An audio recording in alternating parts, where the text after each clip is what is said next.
Salut YouTube et bienvenue sur BingeFlixers. Alors aujourd'hui dans cette nouvelle vidéo, nous allons parler d'une série Netflix sortie il y a déjà un petit moment, je sais, il s'agit de The Watcher. Donc série réalisée par Ryan Murphy, excellent réalisateur qui a réalisé notamment la série sur Dahmer pour Netflix. Et là on sent tout de suite la patte un petit peu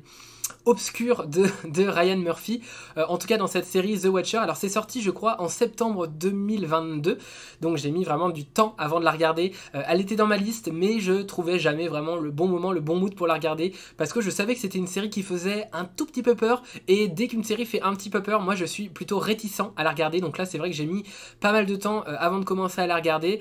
et une fois que j'ai commencé à la regarder, honnêtement j'ai pas été trop déçu. Je m'attendais quand même à quelque chose d'un peu plus intéressant, même si j'ai quand même bien aimé. Ça se regarde très bien, hein, The Watcher, il n'y a pas de souci, il y a un suspense haletant, il y a un suspense vraiment prenant, mais je m'attendais à quelque chose d'un petit peu différent, en tout cas de plus intéressant. Vraiment, je m'attendais à quelque chose de plus intéressant, même si j'ai quand même bien aimé. On a une galerie de personnages haut en couleur, pas vraiment, mais de personnages vraiment différents, avec des personnalités un peu effrayantes pour certains, notamment je pense à Pearl et Jasper Winslow, je crois, qui sont deux personnages qui, dès le début de la série, mettent un petit peu dans le bain. C'est-à-dire qu'on sait dans quoi on est plongé grâce à ces deux personnages. Je trouve qu'ils ils ont des personnalités et des façons d'être assez particulières, vraiment. Ça sert vraiment, notamment le personnage de Jasper qui s'introduit comme ça chez les gens. Je sais pas, c'est trop bizarre. Déjà dès le début de la série, il y a un petit screamer. Voilà, je vais pas en dire plus pour pas vous gâcher non plus le screamer, même si j'imagine que c'est pas la partie favorite pour beaucoup d'entre vous des séries. Mais voilà, il y a un petit screamer au début du personnage de Jasper. Et voilà, c'est vraiment une série où il y a énormément de personnages de représentés, et tous les personnages sont suspects à un moment ou à un autre, parce que l'intrigue globalement, qu'est-ce que c'est? Eh bien, nous avons un couple, je crois que c'est Dean et Nora Brannock, qui emménage dans une somptueuse villa. Oui, on peut dire que c'est vraiment une villa, une très très grande maison. En tout cas, ils emménagent dans cette nouvelle maison qui leur a coûté pas très cher. Donc ils étaient plutôt intéressés à l'idée de rentrer dans cette maison, et à l'idée de commencer une nouvelle vie dans cette nouvelle maison. Mais ils vont vite déchanter parce qu'ils vont être victimes d'un maître chanteur. C'est-à-dire qu'ils vont recevoir des courriers d'une personne qui se fait appeler The Watcher, le veilleur en français, et qui va montrer en tout cas qui les espionne, qui sait tout de leur vie, et qui va essayer de les faire partir, en tout cas de les faire faire ce que lui a envie qu'ils fassent. Et c'est assez effrayant un petit peu, c'est un peu une ambiance angoissante, vraiment angoissante. C'est pas vraiment épouvante, c'est pas horreur, mais c'est vraiment une ambiance angoissante, d'autant plus qu'on a tous les voisins, on a beaucoup de voisins autour qui ont tous une histoire un peu particulière avec cette maison, avec cette demeure. D'ailleurs la maison est vraiment immense, donc ça joue sur le côté un peu angoisse de cette grande maison, où il y a des pièces où à tout moment il peut se passer quelque chose, et c'est notamment le cas. Ils vivent dans cette maison, et par moment il y a la musique dans certaines pièces qui se lance toute seule. Il y a des bruits de pas, il y a des bruits de... il y a plein de petits bruits comme ça, où on peut se demander s'il n'y a pas quelqu'un qui s'est introduit chez soi. Il y a des portes qui claquent. Il y a vraiment une ambiance un petit peu comme ça, angoissante, même si c'est vraiment pas une série d'horreur. Donc ça ne va jamais dévier vers quelque chose de plus horreur. Ça reste vraiment toujours dans l'angoisse. Ça va jamais beaucoup plus loin. Et heureusement, parce que sinon je pense que j'aurais arrêté. Mais voilà, c'est 7 épisodes qui sont vraiment tournés vers le côté horreur, où on nous développe un petit peu pas mal de personnages. C'est pas fait hyper en profondeur, mais c'est suffisamment fait, je trouve. En tout cas, c'est suffisant. La façon dont sont développés les personnages, c'est juste ce qu'il faut. Il pourrait y en avoir plus, bien sûr, on dirait pas non, mais ils sont bien développés sans plus, notamment le couple de voisins, je crois que c'est Mitch et Maureen,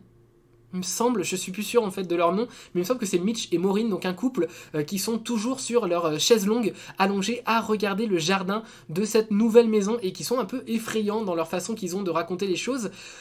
On sent qu'ils savent plus de choses que ce qu'ils ne veulent en dire, et il y a pas mal de théories, parce que en fait, voilà, le couple Dean et Nora Brannock, qui ont emménagé dans la nouvelle maison, vont essayer de se renseigner sur leurs voisins, parce qu'ils vont évidemment soupçonner tout le monde, et le spectateur en même temps soupçonne toutes les personnes autour d'eux. On essaye de savoir qui est-ce qui peut être ce The Watcher, qui est-ce qui peut envoyer ses lettres, qui est-ce qui peut savoir tout ce que The Watcher sait. On essaye comme ça un petit peu de mener l'enquête aussi, nous, en même temps que Dean et Nora, et donc ils vont se renseigner un petit peu à travers différentes sources, notamment les anciens propriétaires de la maison, les anciens habitants de cette maison. Ils vont comme ça essayer de aller à la pêche un petit peu aux informations, d'essayer de comprendre qu'est-ce qui s'est passé dans cette maison et pourquoi il y a The Watcher, voilà. Ils essayent un petit peu de comprendre tout ça, et donc ils vont se renseigner sur leurs voisins, et les récits qui vont être faits des différents voisins sont tous plus invraisemblables les uns que les autres, si bien qu'on ne sait jamais vraiment qui dit la vérité, même dans les sources d'informations, on ne sait pas qui dit la vérité et qui ne la dit pas. À côté de ça, à côté des voisins, il y a aussi les promoteurs immobiliers qui sont eux-mêmes très louches,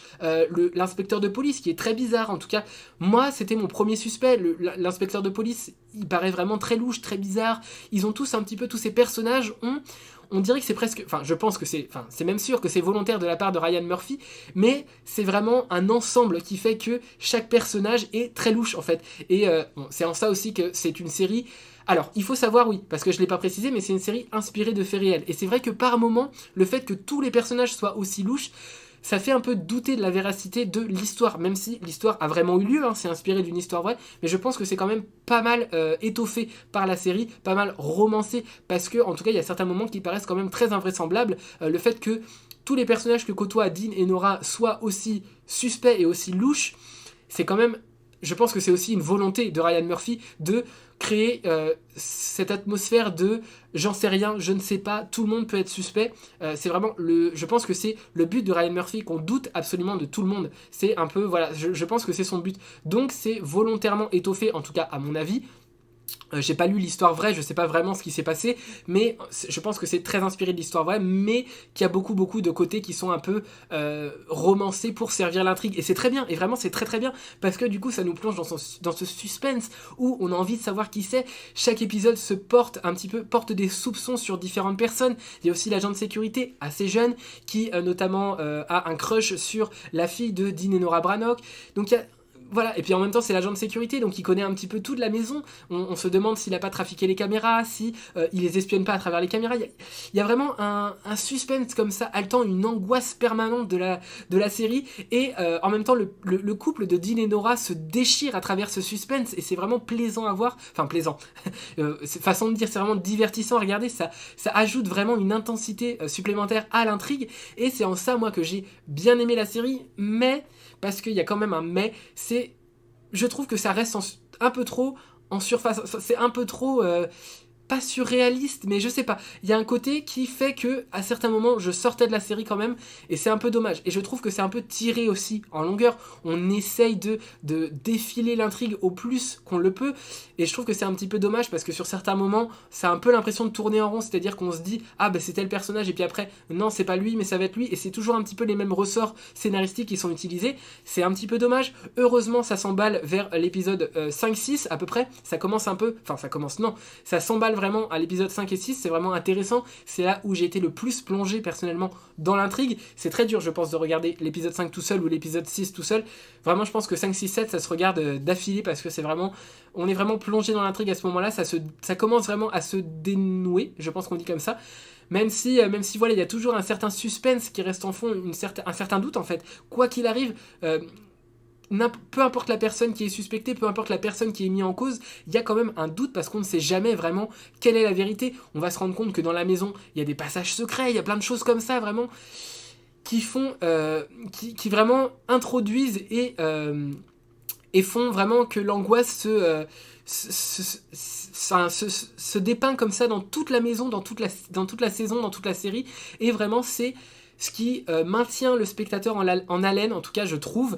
Personnellement ça m'a permis de regarder jusqu'à la fin, parce que voilà, ça se regarde quand même très bien, mais j'avoue que je reste un petit peu sur ma faim, notamment dans la résolution de l'intrigue et dans la lenteur que l'intrigue peut avoir à certains moments, voilà, dans la répétition qu'on peut retrouver dans certains épisodes. Je trouve que c'est un petit peu dommage, et puis l'intrigue est un peu trop surréaliste, en tout cas un peu trop romancée à mon goût, même si ça se trouve ça s'est totalement passé comme ça, et du coup ils peuvent pas faire autrement. Mais je sais pas, il y a certains moments où moi j'ai décroché un petit peu de la série, malheureusement, même si j'ai quand même bien apprécié dans son ensemble. J'ai pas non plus été, c'est pas révolutionnaire, hein, ça n'a rien de révolutionnaire dans le genre, c'est vraiment,